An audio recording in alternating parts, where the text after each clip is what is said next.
Chapter 10. Dear friends, the longing of my heart and my prayer to God is that the Jewish people might be saved. I know what enthusiasm they have for God, but it is misdirected zeal, for they don't understand God's way of making people right with himself. Instead, they are clinging to their own way of getting right with God by trying to keep the law. They won't go along with God's way, for Christ has accomplished the whole purpose of the law. All who believe in him are made right with God. For Moses wrote that the law's way of making a person right with God requires obedience to all of its commands.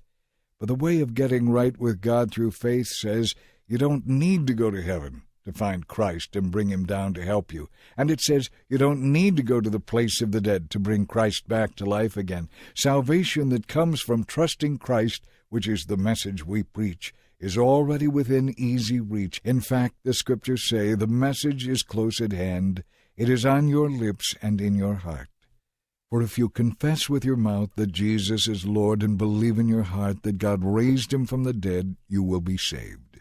For it is by believing in your heart that you are made right with God, and it is by confessing with your mouth that you are saved. As the Scriptures tell us, anyone who believes in him will not be disappointed. Jew and Gentile are the same in this respect. They all have the same Lord who generously gives his riches to all who ask for them. For anyone who calls on the name of the Lord will be saved.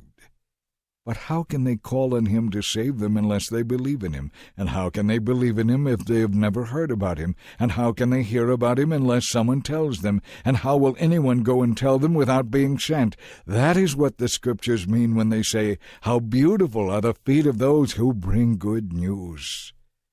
But not everyone welcomes the good news. For Isaiah the prophet said, "Lord, who has believed our message?" Yet faith comes from listening to this message of good news, the good news about Christ.